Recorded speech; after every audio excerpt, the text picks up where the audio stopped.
You. The Empire's More calls coming up. News Blitz. Stay with Alex us. Jones and the GCN Radio Network.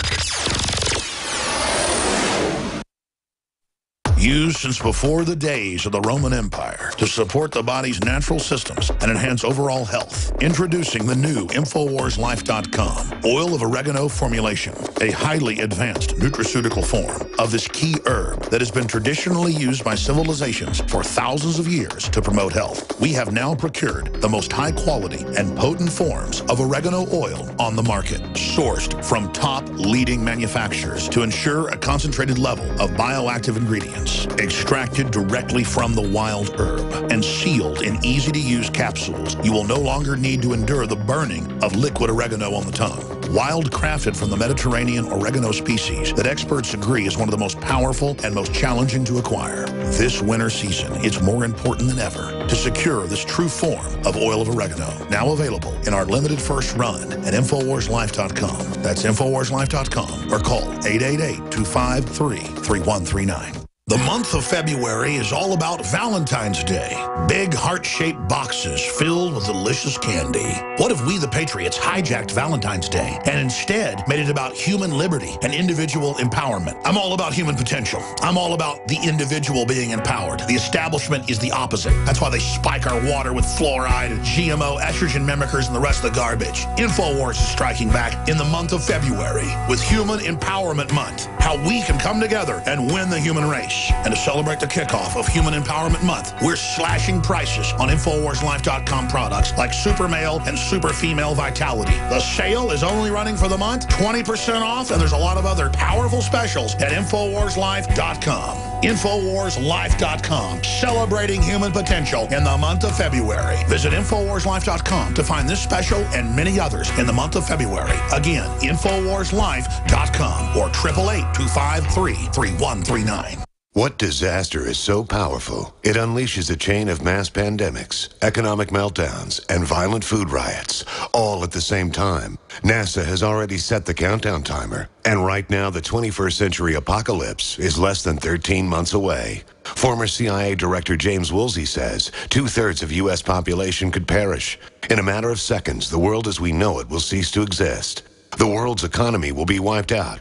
Mass riots will follow. Ancient diseases will reemerge. How will you shield yourself and your loved ones from this upcoming apocalypse?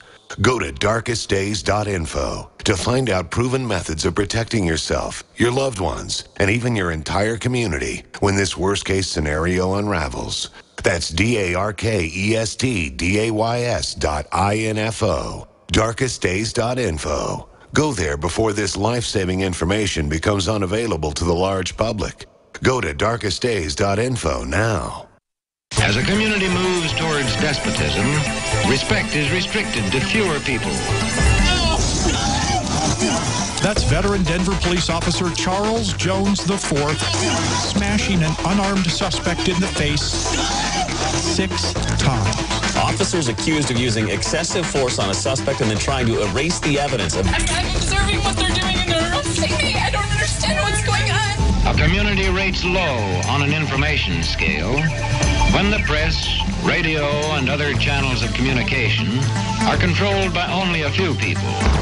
Does it raise ethical questions about the use of government money to produce stories about the government that wind up being aired with no disclosure that they were produced by the government? How can you ask such a question? What difference at this point does it make? When a competent observer looks for signs of despotism in the community, he looks beyond fine words and noble phrases.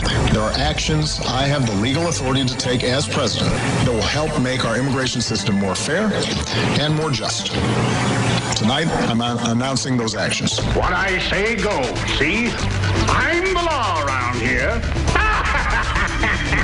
He came, you saw, he died. Yes, in modern warfare, our military leaders are finding that words and ideas are highly effective weapons. We just have to be repetitive about this. We need to do this every day of the week and just really brainwash people into thinking about guns in a vastly different way.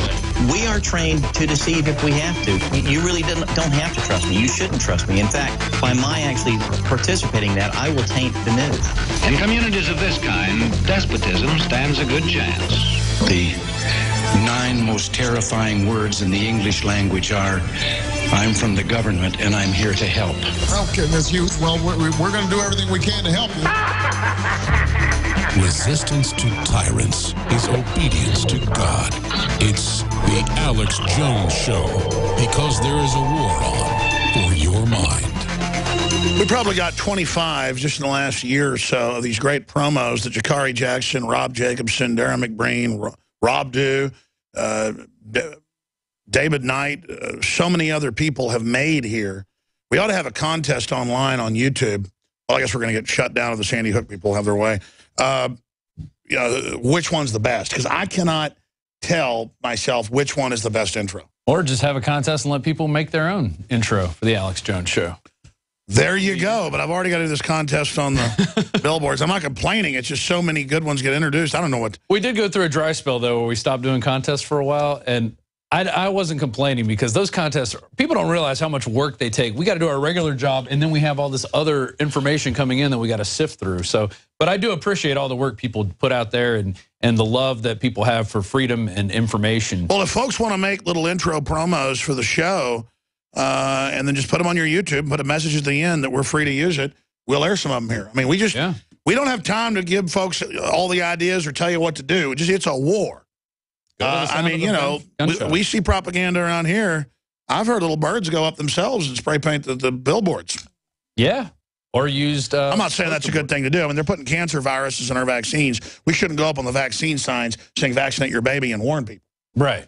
You should never do that. And like you said, the way everything's going into this government-regulated technocracy, that's the same way why all you see is doctors, they're pro-vaccine, pro-vaccine, pro-vaccine. That's because they bully them into submission, even though some polls show the majority are really concerned. Yeah.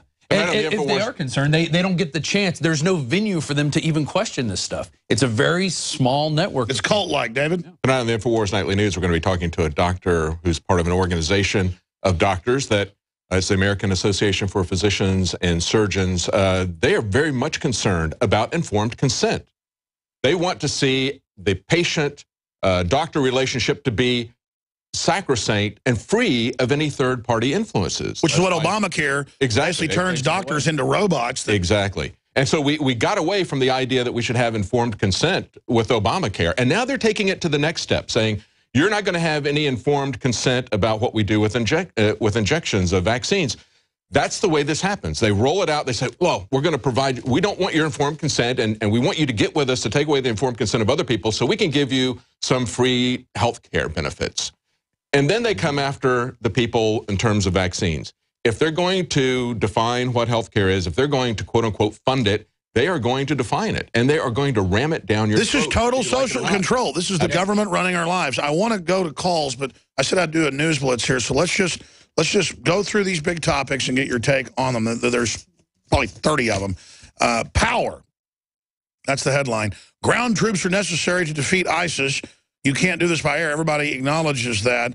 That's the U.S. Ambassador to the United Nations, Samantha Power, the warmonger. Here's another one. Obama's force authorization is a blank check for war worldwide. The president is requesting Congress to pass an authorization for the use of military force, the AUMF resolution against ISIS. Ron Paul wrote this article. It's on Infowars.com. He goes over it, and it's just unlimited war. He's a dictator. I mean, they're just giving him dictatorial powers right now. This morning when I was driving in, NPR, I monitor enemy transmissions every once in a while. They are all for ground troops. They always are. But these people were against it when Bush was doing it. What's the difference? Yeah, and well, now it's humanitarian to go fight Al-Qaeda. Right, we're going to do it with 500,000 instead of 200,000. I'm like, what? How can you people sit there and say you were for it, you were against it when Bush was doing it, but now you're for it because Obama wants to do it? I mean, it's just and it's Saudi Arabian armies that are infesting Iraq again, and so we go attack Iraq, claiming we're saving Iraq from the very Free Syrian Army that we told everybody was Al-Qaeda. We can't go into Syria, so we have to go back into Iraq, set up another base, and then we'll launch operations into Syria. Then we'll create a good rebel force to go attack Syria. Exactly. It's about creating the new Islamic State. You watch, when they're done, they're going to carve out a new third country between those two areas in Syria, eastern Syria, western Iraq. I mean, that's the plan. You called that about a year ago, I think. It's not hard. The enemy is very transparent. And that's why I wish people would pay attention. David, your take on this. Well, it's pretty transparent when we were fighting them wanting to go to war in Syria. We were talking about the sarin gas attacks. And it's like, look, even the U.S. military eventually came out and said, you know, first of all, we can't say that that came from the Syrian government, and we know that the rebels had that capability. They were selling these false narratives about how our own military does not want to be that immoral and fight for al-Qaeda. That's right. That's got to freak out the system. Yeah. You'd already had UN observers, you'd already had Russian observers come in and say, no, that's not the case. Finally, some people who are good people in the U.S. military came out and said, that's not true. And their whole narrative, their whole case for going to war, yet again in Syria, collapsed. So then what do? They pull it together and they run into Iraq, and now they've got a different war, and now they're all in favor of that. And the truth is, we're doing all of this for Saudi Arabia. Oh, yeah. The worst people in the Middle East. Well, and the purge is going on continuously. It's been going on for years in the military, where the top generals are being replaced by guys who will follow orders. These guys won't follow orders. We're showing up on screen right now. I will not fight for al-Qaeda in Syria. But well, now they'll fight, quote, ISIS, but then they airdrop them weapons. Yeah. I mean, this is all fake, ladies and gentlemen. We didn't know. We accidentally bombed the Kurds again. Talked about Saudi Arabia. When they decided that they were going to maintain production in the face of falling demand globally and cause this drop that we've seen in oil prices, they knew they were going to do that. How much do you think they made selling the oil futures short? How much do you think their buddies in the CIA made selling oil futures short when their friends in the Saudi kingdom told them, hey, you know what we're going to do? So give them like, it's good to be king, isn't it? IMF announces $17.5 billion bailout, exactly what George Soros asked for. This is how the London Independent, this is from Legrand, that wants people to work 7 days a week when she's got Swiss bank accounts on record. And now $17.5 billion to be given through fences right into people like the vice president's son, who's there as a commissar looting the daylights out of these people. How obvious is that? Here's another one. Congress ramps up another $1 billion on top of $17 billion in lethal aid to Ukraine to, quote, end the conflict. Now, that will escalate the conflict with the Russians. I mean, this is crazy. Yeah, I don't think we've seen anything yet. This has been going on. It started off as this color revolution that we were documenting about a year and a half ago, maybe even longer, with the people starting to dissent against the government. Now the government's changed, and now it's a pro-West government, and Russia, it's only going to get worse. People are getting out of Dodge. Anybody that remembers the Cuban Missile Crisis, and I was a child when that happened, telling people how old I am, but this is essentially the Cuban Missile Crisis in reverse. We're taking the weapons to their front door. How do you think the Russians are going to respond to this? I mean, they brought us to, the Cuban Missile Crisis brought us to the verge of nuclear war once. So now these guys are basically doing it in reverse, where we're the ones going right to their doorstep. And, of course, the truth was, in the Cuban Missile Crisis, the Russians were horribly corrupt and out of control commies.